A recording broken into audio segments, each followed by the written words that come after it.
జై శ్రీరామ్ అందరికీ నమస్కారం వెల్కమ్ టు న్యూస్ అఖండ నేను మీ కస్తూరి శ్రీధర్ మిత్రులారా మీకందరూ కూడా ఒక అద్భుతమైన ఒక జబర్దస్త్ న్యూస్ అయితే తీసుకొచ్చిన 10 మంది పాకిస్తాన్ సైనికులు సఫా అయిపోయినారు సరే అది ఎట్లా జరిగింది ఏ విధంగా జరిగింది యూజ్ చేశారనేది ఈ న్యూస్ ద్వారా మీకు చెప్పే ప్రయత్నం చేస్తా ఓకేనా నిజానికి పాకిస్తాన్ ఇప్పుడు తీవ్రమైనటువంటి ఇబ్బందుల్లో ఉండాలి పాకిస్తాన్లో మొత్తంగా 4 ప్రావిన్స్లు ఉన్నాయన్నమాట ఇక్కడ మన దేశంలో అయితే రాష్ట్రాలు అంటారు కదా కానీ ఆ దేశంలో వచ్చేసి వాటిని ప్రావిన్స్లు అంటారన్నమాట పాకిస్తాన్లోని ఈ 4 ప్రావిన్స్ల పేర్లు వచ్చేసి పంజాబ్ రాష్ట్రం అంటే మన దేశంలో ఎట్లయితే పంజాబ్ ఉండదో ఈ పాకిస్తాన్లో కూడా పంజాబ్ అనేది ఒకటి ఉండాలి ఇకపోతే సింధు అలాగే బెలూచిస్తాన్ 4వది వచ్చేసి ఖైబర్ పఖ్తూన్ఖ్వా ఈ పాకిస్తాన్లో అభివృద్ధి చెందినటువంటి రాష్ట్రం ఏదైనా ఉంది అంటే అది పంజాబ్ రాష్ట్రమే ఈ పంజాబ్ రాష్ట్రంలోనే లాహోర్ ఉండాలి ఈ పంజాబ్ రాష్ట్రంలోనే పాకిస్తాన్ రాజధాని ఇస్లామాబాద్ ఉండాలి ఈ పంజాబ్ రాష్ట్రంలోని రావల్పిండిలోనే పాకిస్తాన్ సైనిక ప్రధాన కార్యాలయాలు కూడా ఉన్నాయి అంటే పాకిస్తాన్లో అభివృద్ధి మొత్తం కూడా ఒక పంజాబ్ రాష్ట్రంలోనే జరుగుతుంది ఇక మిగిలిన ప్రాంతాలను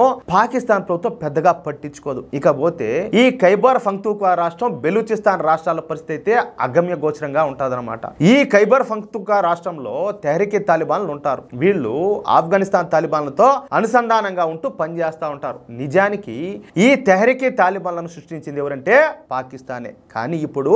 ఈ తెహ్రీకే తాలిబాన్లు పాకిస్తాన్ ఆర్మీ మీద విపరీతంగా దాడులు చేస్తున్నారు దొరికిన పాకిస్తాన్ సైనికుడిని దొరికినట్టుగా చంపేస్తున్నారు ఇకపోతే బెలూచిస్తాన్ విషయానికి వద్దాం ఈ బెలూచిస్తాన్ లోనే ఖనిజాలన్నీ కూడా పుష్కలంగా లభ్యమవుతూ ఉంటాయి పాకిస్తాన్ కు కావాల్సినటువంటి బంగారం కాపర్ ఇనుము వంటి ఈ ఖనిజాలు ఇక్కడే లభ్యమవుతూ ఉంటాయి అయితే పాకిస్తాన్ ఏం చేస్తుందంటే ఈ ఖనిజాలన్నింటిని కూడా తీసుకుపోయి ఈ పాకిస్తాన్ లో ఉన్నటువంటి పంజాబ్ రాష్ట్రంలో అభివృద్ధి కోసం ఖర్చు పెడతా ఉంటది అంటే మిగతా వాళ్ళంతా మనుషులు కదా అవన్నీ రాష్ట్రాలు కదా అంటే అభివృద్ధి అంతా ఆ పంజాబ్ రాష్ట్రానికే కావాలా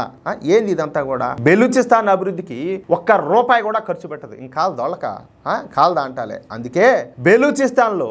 ఈ బెలూచి రెబల్స్ పుట్టుకొచ్చారనమాట ఈ బెలూచిస్తాన్ ను పాకిస్తాన్ కబంధ హస్తాల్లో నుంచి విడదీసి ప్రత్యేక దేశంగా చేయాలనేది వీళ్ళ యొక్క లక్ష్యం ఈ లక్ష్యంలో భాగంగానే గత నెల ఈ జాఫర్ ఎక్స్ప్రెస్ ను హైజాక్ చేశారు ఆ తరువాత పాకిస్తాన్ ఆర్మీ పైన అనేక దాడులు కూడా నిర్వహించారు ఇప్పుడు కొత్తగా పాకిస్తాన్ ఆర్మీ పైన ఈ బెలూచిస్తాన్ రెబల్స్ మరొక దాడి చేశారు ఈ బెలూచిస్తాన్ లోని క్వెట్టా రీజియన్ లో ఉన్నటువంటి మార్గాట్ ఏరియాలో ప్రయాణిస్తున్నటువంటి పాకిస్తాన్ ఆర్మీ కాన్వాయ్ పైన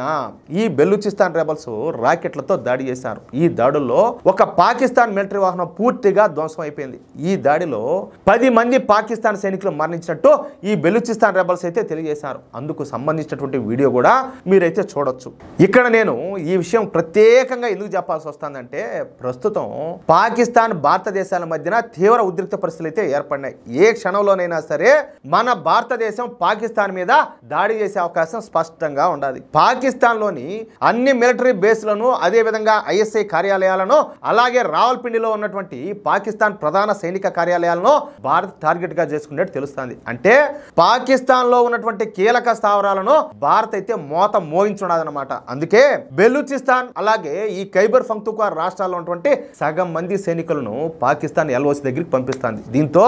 ఇప్పుడు బెలూచిస్తాన్ లోని బెలూచి రెబల్స్ అలాగే ఈ ఖైబర్ పఖ్తూన్ఖ్వా రాష్ట్రంలోని తెహ్రీకే తాలిబాన్లు ఈ అవకాశం కోసమే బాగా ఎదురు చూస్తున్నారు రేపు పాకిస్తాన్ పైన భారత దాడులు ప్రారంభించిన వెంటనే ఇక బెలూచి రెబల్స్ అలాగే తెహ్రీకే తాలిబాన్లు ఈ పాకిస్తాన్ ఆర్మీ పైన ఒక్కసారిగా దాడులు చేయడానికి రెడీగా ఉన్నారంట ఇక వీళ్ళు తమ దాడులతో పాకిస్తాన్ ఆర్మీని ఉక్కిరి బిక్కిరి చేసి పాకిస్తాన్ సైనికులను తమ ప్రాంతాల నుంచి తరిమి కొట్టడానికి సిద్ధంగా ఉన్నారు అంటే పాకిస్తాన్ 3 ముక్కలైపోవడానికి సిద్ధంగా ఉండాలి ఇప్పుడు మన దేశం నుంచి వాళ్ళు జమ్మూ కాశ్మీర్ని వేరు చేయాలని దాన్ని సొంతం చేసుకోవాలని చెప్పి తెగ ప్రయత్నాలు చేస్తున్నారు కదా మరి వాళ్ళ దేశం ఎందుకు ముక్కలు కాదు ఆ మాత్రం ఇంకిత జ్ఞానంలే వాళ్ళక కడుపు రొట్టెగా తింటున్నారు ఇంకా తినడంలే కదా అది విషయం అయితే మిత్రులారా ఈ న్యూస్ కనుక మీకు నచ్చినట్లయితే ఖచ్చితంగా ఈ న్యూస్ నలుగురికి షేర్ చేయండి అదేవిధంగా ప్రతి ఒక్కరు కూడా మీ యొక్క అమూల్యమైన అభిప్రాయాలను ఖచ్చితంగా కామెంట్ చేయండి అలాగే ఇంతవరకు మీరు కనుక మన ఛానల్ సబ్స్క్రైబ్ చేసుకున్నట్లయితే ప్రతి ఒక్కరు కూడా మన ఛానల్ సబ్స్క్రైబ్ చేసుకోండి సపోర్ట్ చేయండి ప్లీజ్ జై శ్రీరామ్